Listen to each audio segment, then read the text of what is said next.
Raidieraksts Drošinātājs. Sveiki, Natalia. Sveiki. You are a Ukrainian, a professional singer in State Academic Choir of Latvia. Yes. How come? Well, it was an unexpected road for myself.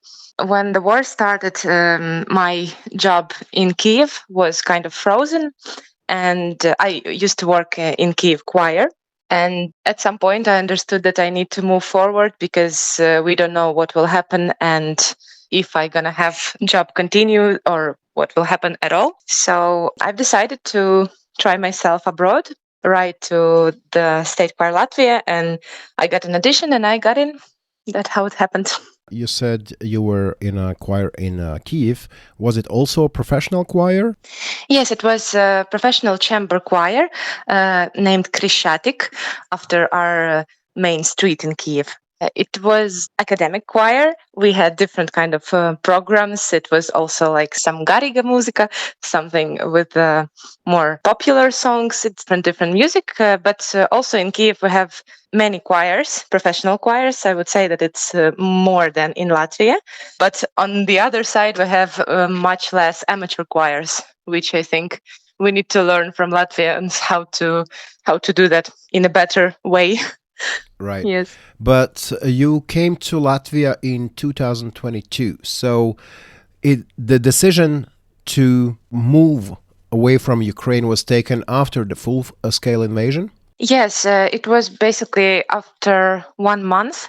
Because as I told, my job was kind of frozen. We didn't have any salary and I needed to do something. So first 2 weeks of the full invasion, I was in Kiev. We were together with my mother and my fiance. It was very hard period because no one understood anything. And right now we know much more about how to be safe in a situation of like bombing and rockets and missile attacks and everything like that. That time it was just chaos in a way, and many things were happening so fast. So after 2 weeks, we left for western part of Ukraine just to make some plans and understand what is going on and how to deal with everything. We lived in a small village with friends. It was very weird at that point to plan a trip to Latvia because basically we packed from Kiev to the village. And after that, when you need to have the same backpack and go to Latvia with no kind of proper outfit or something, it was just so... Right now it's funny. At that time it was just, what is going on? It's so crazy. Yeah. I was very happy that in State Choir Latvia is one of the choirs that you can literally write and they could make an audition for you without any specific like competition or like seasoning stuff. It's in every choir, it's different rules. And here it was very welcoming and suitable situation for me to come. And I was very happy. So did you do the auditioning online from the village in Ukraine, or how was it? No, I've sent my CV, I've sent some recordings, some information about myself, and I just got asked to come for an audition offline. Just I needed to come because that's normal stuff. You need to hear the voice properly in the live conditions, not only in the video. So that was kind of a huge risk. But also I understood that I need to take a chance because I don't have many options. I had few more auditions planned, but that was the first one and already successful one. So I stayed here. Had you been in Latvia before? No, that was my first time being in Latvia, and I just heard a lot from my mother. She always wanted to be here. She always wanted to visit. And now when I already for a few years here that she visited me and I showed her beautiful places here. And it was so kind of touching moment for me to help her with her dream to be here. And that's very nice. But have you heard anything about Latvian choir music before you came here? About the maybe State Choir Latvia? Yes. Why did you write exactly to them? Of course, I've heard about State Choir Latvia, about Latvian Radio Choir. I've heard many recordings, and I knew about the status and the level of choir music here. Also because at some competitions in Ukraine and abroad, many of my friends told about some great young conductors that are having like Latvian School of Conducting. And it was already a great level that I heard of. And I just knew that for my profession, it would be nice to try countries that are actually interested in this profession. Here it is popular. And this is kind of a dream life for a choir master, for a conductor, for a singer, choir singer, because you have so many possibilities to express yourself. You are valued, and everything is just on such a great level. As I understand, you're not the only Ukrainian in State Choir Latvia. Yeah, Sergey, he's my fiance, and he got the opportunity to come here as a student when the war started already. But he was a student in Ukraine, and he got the legal reason to come abroad. It was made in the documentation that you can study in a practice. So he went here and he got in a choir, and he ended his master's degree also here. First time he ended master's degree in Ukrainian Academy, but from Latvia. And then he entered Latvian Music Academy also for master's degree. And he also ended in Professor Weismanis' class here. So in the time of desperation, when your country was attacked, nobody knew of how it's going to turn out, when many people suggested that it's going to be, 3 days or 3 weeks and Ukraine is going to fall. You left the country, you came to Latvia. It has been a positive change, right? Out of this whole bad situation. Yes, unfortunately, I also thought about that a lot, how something terrible can lead you to something good. And it's such a weird synthesis, you feeling very well on your professional career and your kind of life changed in such a huge way, but it happened because of something so terrible. So that's a very big consonance in both of our lives, in mine and Sergei's. But still, we understand that it was a necessary choice. And right now, when we can afford to help our families in Ukraine, to send them some money or just let them come here to us, to help them in many ways that we couldn't be able to do in Ukraine. This is something that make us grateful and understand that it was the right choice, that it was not the abandonment, but it was something that is helpful. Right. And it also massively helps, I guess, that your fiancé is with you and you're not alone in a foreign country, right? Yes, that's such a huge difference. I had a friend who also went abroad after me. She went in Vilnius in their choir. Her husband, he had to stay in Ukraine, and she worked for a year, and she came back to Ukraine because without a family, without your loved ones, it's just pointless to have whatever you have. It just, if you don't have anyone to share it with and you are alone, it's just so much harder. So yeah, it's just a blessing. I will do an exception in this interview, and I'll ask next question in Latvian, so Latvian listeners can hear how you speak Latvian. And the question is going to be about when a person lives in another country, they eventually realize that, when you meet new people, the first 3, 5, 6 questions are basically the same because, people are interested in you, but they have the same questions over and over again, and you probably already know the answers to them like a poetry. My question would be, kādi ir tie pirmie jautājumi, ko jums parasti uzdod šeit Latvijā, kad jūs satiekat jaunus cilvēkus? Jā, varbūt cik līdzīgas ir kultūras, Ukrainas un Latvijas kultūras, un man tiešām ir liels prieks pateikt, ka mēs esam līdzīgi un mūsu dziesmas un mūsu domas, un es domāju, tāpēc, ka mūsu vēsturē ir līdzīgas situācijas, būt okupācija, zināt, kas tas ir būt Krievijas okupācijas, un tāpēc es jūtu tik lielu atbalstu no Latvijas valstī un cilvēkiem un manam kolēģiem, no visiem cilvēkiem, kuri ir mana dzīve šeit. Un es domāju, tāpēc mēs esam tik stipri kopā. Okay, now let's get back to English. Has the response to you as a Ukrainian who has come to Latvia changed in the past 3 years? Well, in my personal experience here, I wouldn't say that anything changed much. I know people are still very responsive in my circle of communication. Like everyone is looking for the news. Everyone knows what's happening. I have colleagues who are still in they are helping as much as they can. Recently, we had a charity concert with State Choir Latvia to help Ukrainian soldiers to get medicines for them. Also, on the last few years, we had few charity concerts with different choirs, with Choir Juventus, that I had been a choir master there, with the ensemble Eld Music, with Ukrainian, half Latvian ensemble Eld Music. It's elder music ensemble leading by Serhiy Zadorozhny. And we also had 2 charity concerts there. So, and I feel also in the audience that everyone is still very fresh and they pay attention to everything that's happening. That makes a peace inside myself and inside like Serhiy is also hard, because we can help not only with our words or thoughts, but we literally do it because here is such a nice people who are agreeing to doing this, and we can help literally raise the nation or just popularize Ukrainian music culture, choir culture. And I know that many people find it very interesting and something new for themselves, because as we talked about like how choir culture popular here, and some new music is always make a good resonance in the audience.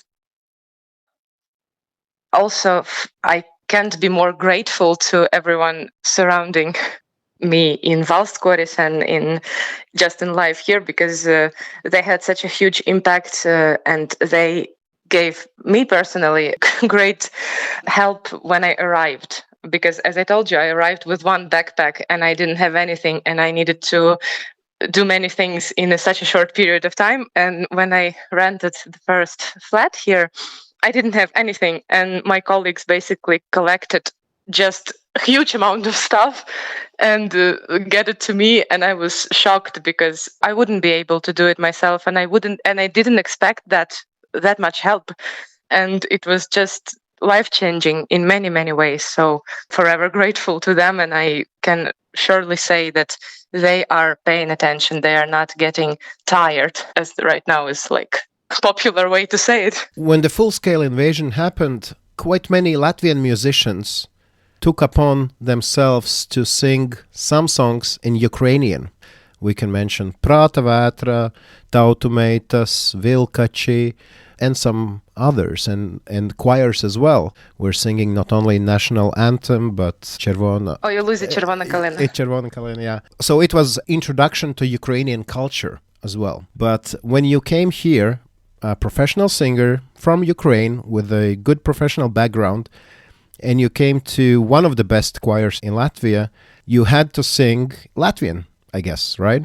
Yeah. How was that experience, trying to sing but in a language that is totally foreign for you? Well, that was actually also a cool story, because Maris Irmais, he took me in immediately.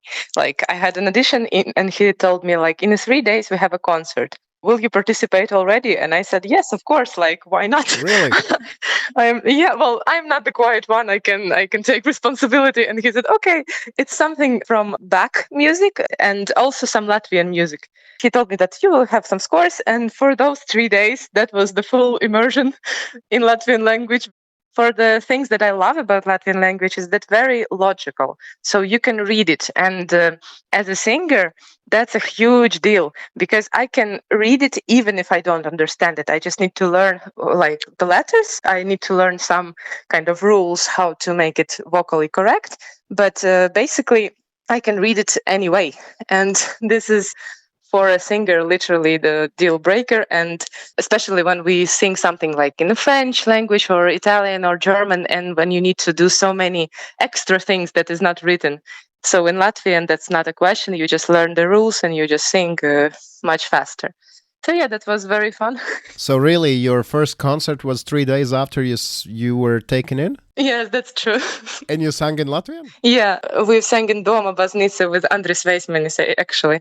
It was end of March. To sing in a state choir of Latvia is probably dream of so many people in Latvia. because that's an ethelon of choir singing in Latvia. And here you are. You came to Latvia and sung 3 days after the audition. That's a crazy story, actually, right? Yeah. It was a surprise for everyone, I would say. Yeah, but also I'm glad that I could be in this choir and I could grow, and also to give something from my voice and my ability to this choir. This is also a great honor for me. Was so basically the lyrics to the songs were your first steps into learning Latvian language, right? That was Yes, a sure. passive teacher or something like that. Yeah. After that, I took 2 courses, upgrade my Latvian. I understand that but for some people it would be weird that after 3 years I still not give an interview in Latvian fluently. For me, I know that I am able to understand most of things, if not everything that people tells me. And so at work I am totally useful. So I know what the conductor wants from me and I can work properly. I can speak in normal life and day-to-day life. I just don't want to bother the listeners with my mistakes and stuff. I talked to you before the interview. We talked in Latvian, and I can attest to that your Latvian is really good. But is there a word that still you cannot get to the pronunciation correctly? I mean, some nasty word in Latvian that really makes problems for you. I would say it's not about pronunciation in my case, but an understanding of logic of some things. Because in Latvian, there's a lot of stuff that, you have a word, and then you have this few letters before the word, atsūtīt, nosūtīt, this kind of stuff. And when I need to understand what is the difference between using these words in a normal life, that's main things for me. Right now, I just need to understand why it's have one word and 7 variation of it. You just don't need to, and it's sometimes changing the meaning completely for some words. So yeah, that's more complicated than pronunciation itself. But you are not only a singer at the Latvian State Choir, you are also as I read, vocal teacher, or you said choir master of also one very well-known choir, mixed choir, Juventus. How did that job come around? Yeah, I've been vocal teacher and choir master for, I would say, 1.5 years in Choir Juventus. My colleague Valdis Thompsons from State Choir Latvia, he's a chief conductor there. He offered me this position, and we worked together very happily and very productive. But from this September in 2024, I decided to leave the choir, and I got also a job in Mediņa Vidusskola as a choir teacher with Vilkams Vācietis together. So that was a change for me, mostly because of schedule situation, because many amateur choirs working in the late evenings. And if you have a normal job from the early mornings, it's a bit messing with the schedule. But I love to work there a lot, and I was shocked how good the choir could sound, choir of not professional singers. I know that it's one of the best choir in Latvia, amateur choir in Latvia, but still it was such a shock for me because I could bring some scores, and we made this 2 charity concert with them with Ukrainian program, and they just singing from the scores it's no big deal. And I was just shocked, how are you doing this? You're not supposed to be that good. What have been the highlights of your singing career here in working in Latvia? First of all, I would say that meeting Krista Audere was my just highlight of everything, because she's just the amazing conductor, and we sang together program with Bach, and I've sang solo there with her in one motet. And also the next time that she came next year, we also sang in Petra Baznīca here. From my favorite tours, one of it was last year in Ireland with Māris Sirmais. We sang Irish music, also some music by Rona Clark in Requiem, also I remember probably some solo that I like the most to sing. Also last year we had trip in Switzerland, and we sang Te Deum by Benjamin Britten, also with some beautiful soprano solo. I just enjoy very much to sing this stuff and to be appreciated also by our chief conductor. And I understand that this is something that I very much like about State Choir Latvia, because we are flexible in the repertoire. we are singing as some big forms like Mahler and Beethoven and some this kind of stuff, as well as a chamber music. For example, I think 2 years ago we had a trip to Belgium, and there was a small staff of State Choir Latvia, about like 28 people went. And we sang the same chamber music, but with a different staffs, and it was totally different feeling and different kind of ensemble, different sound. And it was also one of the greatest concerts. And I am so grateful that Maris Sirmais also took some Ukrainian pieces in that concert, like Viruju by Victoria Poleva. This popularization of Ukrainian culture abroad with such a choir and such a conductor, it's big honor and big deal. Have you actually had a chance to, I don't know, influence Maris Sirmais, show him some pieces of Ukrainian choir music that he has taken up, put in the repertoire? Or how does that work in State Choir Latvia? Thanks to Maris Sirmais and to Maris Vošlis, director, we had the opportunity to sing Ukrainian music quite often for last 3 years. And also some repertoire actually came further, not only to one concert, but Maris Sirmais liked it and he took it to the other concerts. As I told you about that Victoria Poleva piece, he loves it very much. And he takes it from time to time. I wouldn't say that it's influence. It's just you just bring something new to the person who did a lot of music, and if it's good, he will take it and he will share it also with the world. In 2023, there was the National Song and Dance Festival. Had you had a chance to participate in that event? Yeah, I had the chance. At the time I worked in choir Juventus, and we won a first prize in Korukari, an achievement. And after that, I've been to Song and Dance Festival as a listener. I wanted to experience from that side, first of all, because this is such a huge Latvian tradition, and I felt that one of the greatest thing is that most of the people and most of songs people are singing by heart. So it wasn't about me singing in a choir and trying to keep up and trying to just be in this huge, massive art situation. But I wanted to experience this from the listener side and see this love and this passion and this sincerity that comes from all of the singers. And that was something incredible. I can't even express it. I think no one can express it if they're not been there at least once.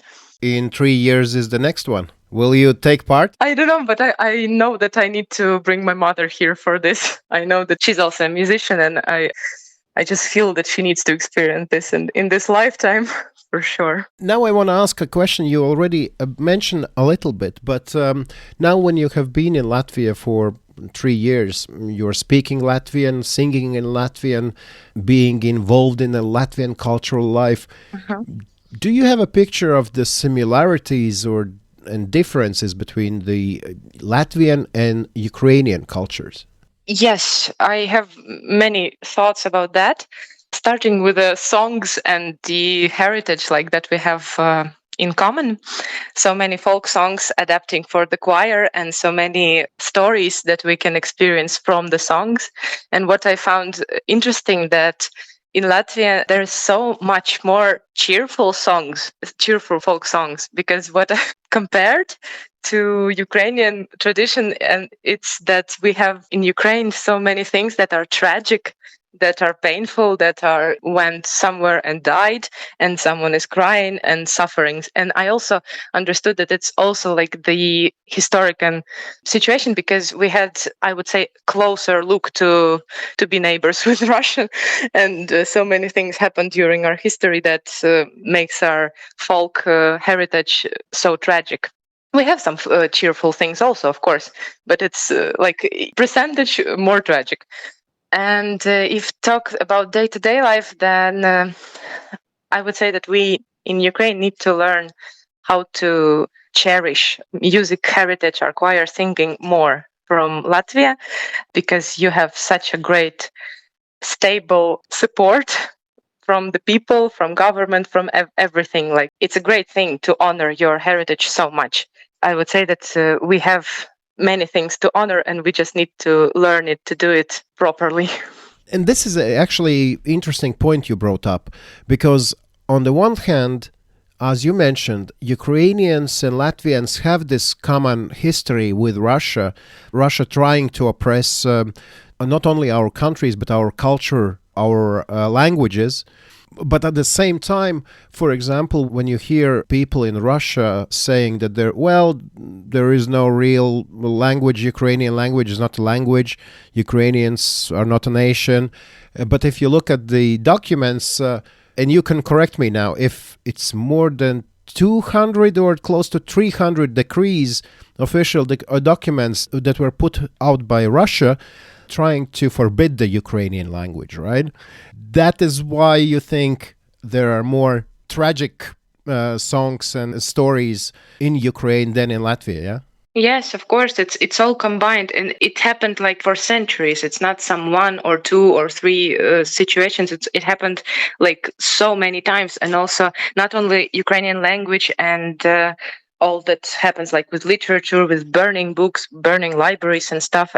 There is few reportage about how they changed the surnames of people. Surnames when ended like in Ukrainian way, piemēram, like Prokopenko. Like you need to end it on ko, and let's make it Ukrainian. And they change it to like Prokopiev. So in documents, they literally changed humans' lives. In that way, they changed history, because after that they could like see a register. Oh, there is more Russians because of this surname. So like many things, horrible things were happening, and lives were just ruined. I don't know, because of hatred, because of evil, because of people want to have something that don't belong to them. But Ukrainian culture has experienced Renaissance.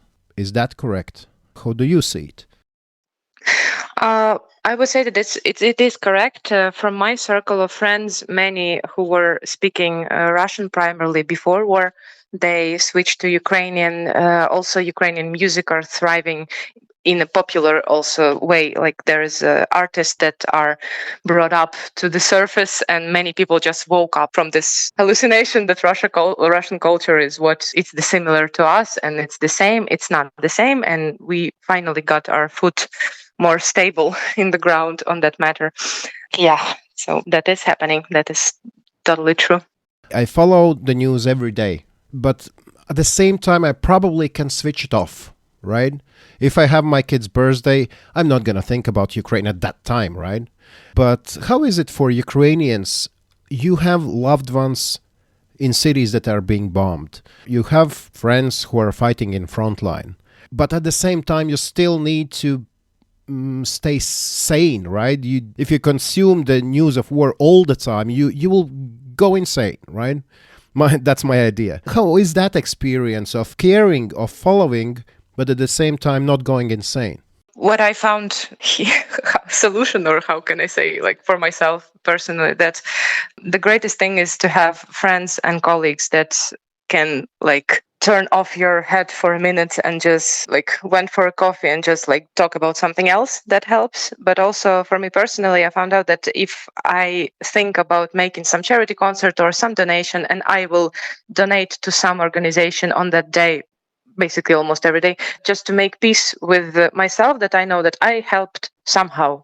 I can't help with my thoughts and my suffering, and I even don't have the right to suffer, because there are people suffering. I'm not one of them, so I need to do something.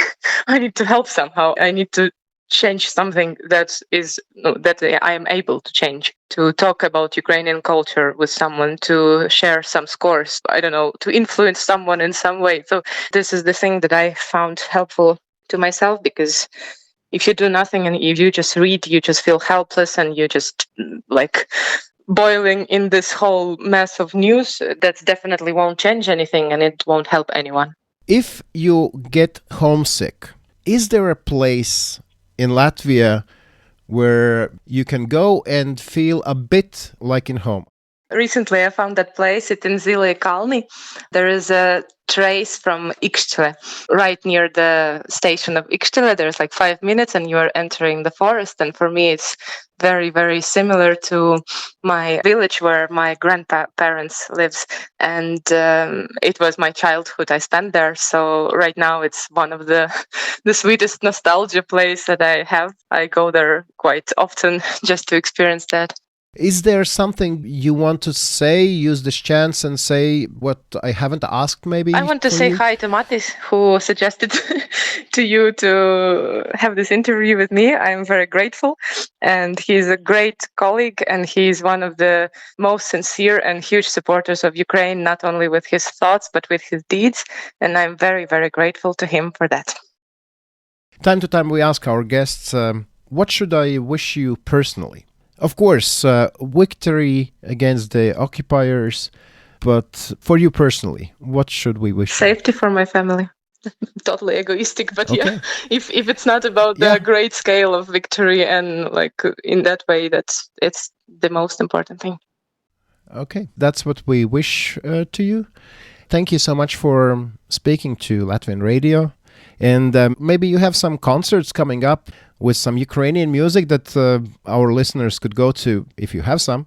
Yes, actually we will have one on June 15, 15. jūnija, Rīgas salons mūzika. Tur būs koncerta ar Eld mūzika ansamblis. Tas ir sēnes mūzikas ansamblis, kur mēs dziedāsim Ukrainas un Eiropas baroka mūziku. Tur būs ļoti skaisti. Mēs jau dziedājam Latvijas radio, vienu reizi broadcast bija, un arī bija dažādi koncerti Rīga un Igaunijā ar šito ansambli, un priecāšos jūs redzēt. Tur 15. jūnijā 7. Lieliski! Aicinu arī mūsu klausītājus pievienoties un redzēt jau Natāliju klātienē. Paldies, Natālija! Paldies jums! Raidieraksts Drošinātājs.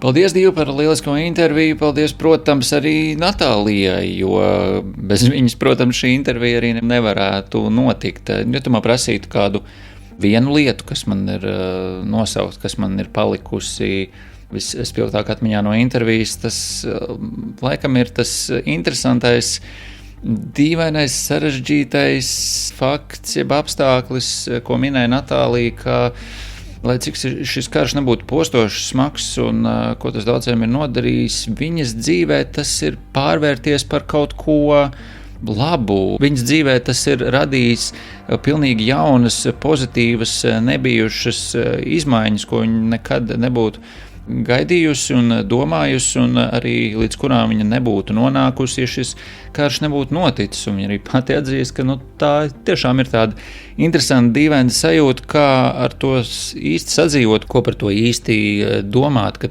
tas ir sagadījies. Ko es varu teikt? Man tikai prieks par Natāliju. Tāpat laikā atceramies, Natālija teica, ka vienīgais un galvenais, ko viņa gribētu, ir drošība saviem tuviniekiem. Skaidrs, ka viņa iemainītu jebko pret iespēju, lai Ukrainā atkal būtu miers un uzvara šajā karā, bet tas jau ir cits stāsts. Ja jums šķiet, ka būtu ļoti svarīgi, lai vēl kāds noklausās šo sarunu ar Natāliju, tad padalieties ar saiti uz šo epizodi. Un atcerieties, Natālija mums ieteica viens no mūsu klausītājiem, tā kā arī jūs varat droši ieteikt cilvēkus, ar kuriem būtu vērts ieslīgt tādā garākā sarunā un kur būtu vērts noklausīties arī citiem. Tādēļ rakstiet mums uz drošinātājs @Latvijas Radio LV vai lietojiet mirkļbirgi drošinātājs sociālajos tīklos, spiediet zvaigznīti cīkšķīšas, kas nu kurā platformā ir aktuāli, un tiksimies atkal pēc nedēļas ceturtdienās, kā vienmēr iznāk raidieraksts straumēšanas platformās un Latvijas radio mobilajā lietotnē, bet tiem, kuri neklausās mūsu straumēšanas platformās, tiem droši iesakiet klausīties mūsu Latvijas radio pirmajā kanālā katru piekdienas 6:15 vakarā. Jā, un noteikti varēsiet arī nedēļas nogalē, ja tā jau nav pagājusi, kad klausāties šo ierakstu, izlasīt arī noteikti portālā lsm.lv šo te interviju, tā kā arī to iesaku darīt. Tev vēl divu noslēgumā arī kas bilstams, bet es gan jau atvados, novēlu priecīgas un mierīgas lieldienas, novēlu ne tikai izšopoties, bet arī izdziedāties kārtīgi, iespējams ne tikai kādas latviešu tautas dziesmas, bet varbūt arī pienācis laiks apgūt kādu ukraiņu tautas dziesmu vai dziesmu. Jā, tiekamies jau pavisam drīz, un divi tev vēl ceļa vārdi. Jā, paldies tev, Rihard, paldies klausītājiem. Saku jums visu labu uz sadzirdēšanos pēc nedēļas, bet atvadīties es gribētu ar pavisam nelielu fragmentu no Natālijas jau pieminētā koncerta Īrijā kopā ar Valsts akadēmisko koru Latvija. Šeit varēsiet dzirdēt viņas solo Ronas Klārkas rekviemā. Visu labu un atcerieties, drošinātājs tas ir skaidri un personīgi par karu Ukrainā.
Raidieraksts Drošinātājs.